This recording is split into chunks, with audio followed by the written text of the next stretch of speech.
Welcome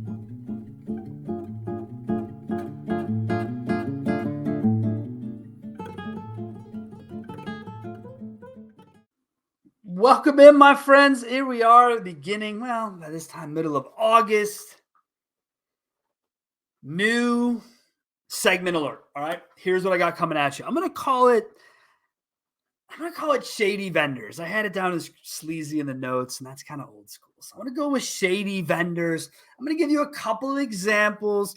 Anyone who doesn't know this about this show, obviously I love creating content, right?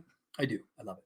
But I am fortunate to know a bunch of people inside this world who have gripe about certain things in this world that they can't otherwise say because of their position in said world, right? You can appreciate that.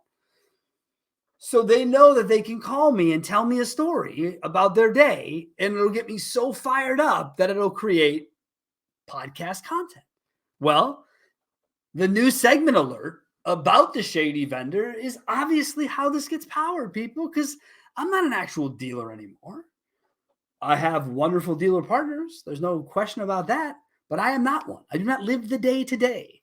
So the stories that I'm about to tell you are lived by people at a retail level that I know have likely, if it's impacted them, it's likely impacted others. So one thing we don't do on this show that I know everybody who tells you their stories wants me to do, which is name drop. I don't do it. I don't do it, A, because my legal team has advised me not to, and B, I don't think I have to. I just don't. I think when people hear these stories, I think they stop and they go, yep, dealt with them, or yep. I mean, I get texts all the time. We recently did a show about third-party vendors, and a bunch of people DM and text me about, is this? Yeah, they're all right. They all know they're right. So yeah, this is why we do it. This is why it's fun to be able to bring my passion, because this annoys the shit out of me. What I'm about to tell you is terrible, but I think it's important you know how it gets here. That this is real life stuff. I don't make these stories up. They are brought to me by people who have lived them in a dealership today. Story number one involves social media posting. It's company A has been doing the posting for this dealership group, been doing the organic social content creation for this dealership group. It's been working out well. Everyone's been happy. Someone within the chain of command gets a chance or an excitement around a new vendor who could do the same thing, right? New vendor sells it, likely oversells it, sells it, gets them excited, and somehow their excitement was enough to get the people who needed to make the change. So they swapped out vendors. The price goes up. So now we're, instead of, a couple thousand a month, we're talking north of 5,000 a month. The amount of work being offered was definitely less, had more to do with posting, less to do with creative. So there was a lot more than that to deal with. When it came to actual implementation, there was little discussion with anyone about what they would be looking for, or what might be happening with this or that, or how things would be going. And so that was a little bit of I would say a red flag for people involved. They were like, holy cow, this is, okay, why is this happening? Whatever, no big deal. Well, then the first week rolls out, nobody posts. Second week rolls out, nobody posts. They've been having conversations about why and connections and this and that. Well, guess what happens in the middle of the month? Bill comes out. Boom. Wants payment. Nothing's happened. Don't worry. Pay us. Everything will get done. We'll take care of it. Then a post happens. 2 posts happen. 3 posts happen. So the amount of posts in a given month for what was paid out was 10%. It didn't really get any better over a 90-day period. Yet payment was expected. Payment was rendered. No excuses. All excuses were given. No actual solutions or answers were given at all. And by, day 100, they were done, went back to another vendor.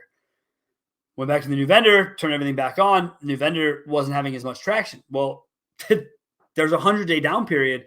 These algorithms don't appreciate down periods in any way, right? That's what they love, the constant feed. It's why we're all out here doing what we're doing. So sets them backwards for quite a few months. So a 100-day mistake turns into a 200-day mistake. Now it's 2/3 of a year almost.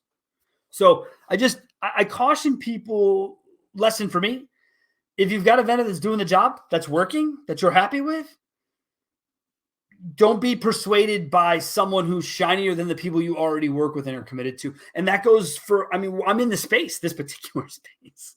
So yeah, I mean, don't. If you're happy with what you have, do it. If you question representation, do that.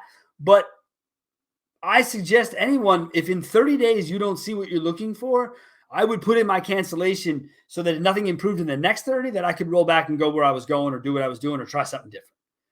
Always, always, always. People want to tell you, this is the tip, pro tip. 30 days into any new contract, if you have any lingering suspicions about what could or not go well or what may or may not work out, put in your 30-day cancellation. If they change your mind, guess what? Day 60, you get to say no. But if not, day 60, you get to roll and have not wasted any more than 2 cycles worth of payment. That's going to be the crucial one here. The next one, this one's pretty wild, friends. Dealer gets a, I don't know, email, I guess, email, cease and desist letter, which those are never fun to get. Do you know what I mean? They're, especially, again, in my particular position as a content creator, I hate getting them, but it is just kind of part of the world, so I don't really care. I only hate getting them because my lawyer is expensive. That's the only reason I hate getting them, because I don't deal with that shit. But anyways, so it came on the company letterhead, which any good cease and desist comes on lawyer letterhead, even if it's from legal counsel within an organization, which in this case may or may not have been the case, but doesn't matter. And it was alleging about image usage, something to that effect, on a specials page from like a year ago. And the where it gets weird and convoluted is that it was on the dealer's website. And it was created by a third party who used this image. So it felt like almost like a shakedown. You know what I mean? To some extent. When you hear the story, when you're like, that's crazy. That really happened to you? This really what transpired? And they send you the email and they show you the proof and the receipts. And you're like, holy shit, that really happened. I don't really get, I know there's a bunch of technology that just caches the entire world and internet and takes pictures of everything so it's on file, like deleted tweets, right? Like a tweet goes up and there's just some AI that just automatically takes an image of it and caches it. And you'll, no matter what you do, no matter how many times you think you deleted off the internet, you didn't because someone has a screenshot of it. That's what this kind of felt like. And it was like, it was just a specials image. So anyone who knows anything about automotive websites, like specials pages on a medium-sized dealer to large dealer, I mean, they're going to see 1,000 users a month and they're going to spend less than a minute there. I mean, we're not talking about a huge branding image. And then if you want to take it a step further, how many images do we think exist on a dealer's website between inventory and everything else? 1,000 or more. So now one image out of 1,000 images seems to me to be sort of a, you know, if it happened in my life, data-wise, I wouldn't give 2 shits about it, right? Because it's one fractional percentage point of the total number. So I don't really care. So this whole thing happens. My client starts talking to other people who have experienced the same thing. And I'm thinking to myself, how can this be possible? That this is something that a vendor would do? Is it a cry for desperation? Is it a business model? Even I don't know. So I question what that is. So that's why we have, you know, that's why we have communities like this, right? Places where we can all go to talk to people, to learn about what's happening. And then you throw in the cybersecurity shit of the world right now in our particular, you know, slice of heaven here in the automotive space. And it's just, it's getting nauseating. It's getting annoying. I don't get scared of much, but I just don't love the vibe around the conversations. Let's put it that way. Okay. So just don't be feared into anything. Ever, especially cease and desist orders. Get with legal counsel and do what is right, as I would do. So, but yeah, the shady vendors, that's just two of the stories. I've got a few more, but we're going to use them for another episode because we're about to hit our 10-minute mark. Thank you so much for spending your, well, however, maybe it's the beginning of your Monday as we always air. Maybe it's later in the week. Either way, I do appreciate it. Go out, have yourselves a wonderful week, and we'll see you again next week.